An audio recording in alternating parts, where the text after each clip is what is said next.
Good morning, mi familia. Ang sarap pala gumising ng gantong oras dito. Wala kang pasok. Simula kasi nung dumating ako dito. Unang araw pa lang nag-start na kami ng trabaho. Tapos wala na ako naging off. Dahil kahapon nag-request ako ng off. Awa ng Diyos. Pinayagan ako. And ito. Ay, first day off ko to. So ano bang gagawin ko ngayong araw na to? May mga plano na ako.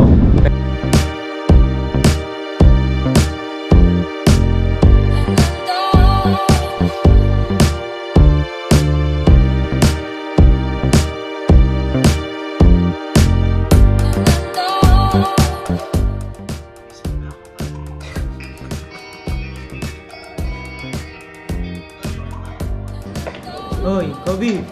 On the bus, go round and round. Pero nakakahiya naman, day off ako, tapos pupunta ako dun. Hi, ate!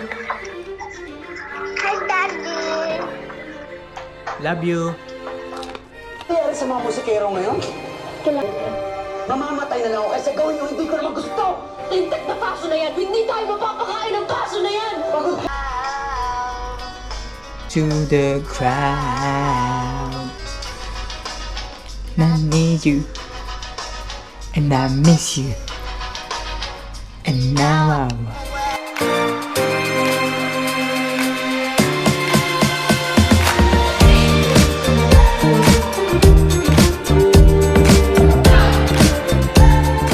So ayun nga, yung plano ko, walang natuloy. Nagpahinga na lang ako buong maghapon. Sinulit ko talaga yung day off. Bukas, back to work na ulit. Laban lang ulit. Pamilya, mahal ko kayo. Enjoy life. Peace. Maya matutulog na akong. Good night.